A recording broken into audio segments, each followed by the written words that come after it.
Hello everyone, my name is Arun Yadav.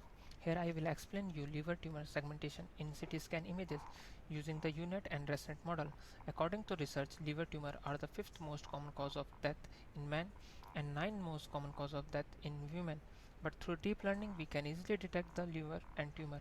For this experiment, we collect the dataset from Kaggle, which is 131 images of CT scan in the format of NII, and the original source of dataset is LITS. LITS challenges. LITS stand for the liver tumor segmentation challenges. After the 2017, this challenge is held every year because it's very difficult to segment tumor as well as liver from the CT scan images. Let me show the original image in Mango. We can't easily detect where is the position of the liver and the tumor, but in the segmentation image we can easily detect where is the position of the liver and the position of the tumor. The white patches is the position of the tumor. And this is our code for the liver tumor segmentation, where OS and Global library used to get the data.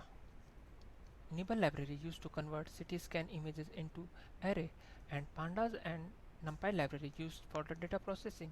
After data processing, we we can see that we find original image, window image, mask image, and liver mask image. For training and testing data, we use FastAI. Here we use two deep learning architecture, UNET and ResNet. We use UNET architecture for a biomedical segmentation. Let's discuss about the architecture of UNET.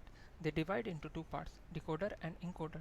The decoder, the channel is increasing and the pixel of the image is decreasing. In every downsampling, we can see that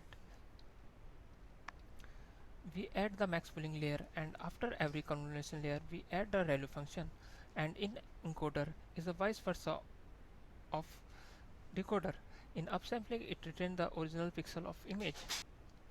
Here we also use ResNet, is also known as a skip connection because we can see in figure it skips the connection from the activation layer to the next layer. We use this to resolve the vanish gradient problem. And to evaluate our model, we use dice loss function. This is all about how can we detect tumor segmentation.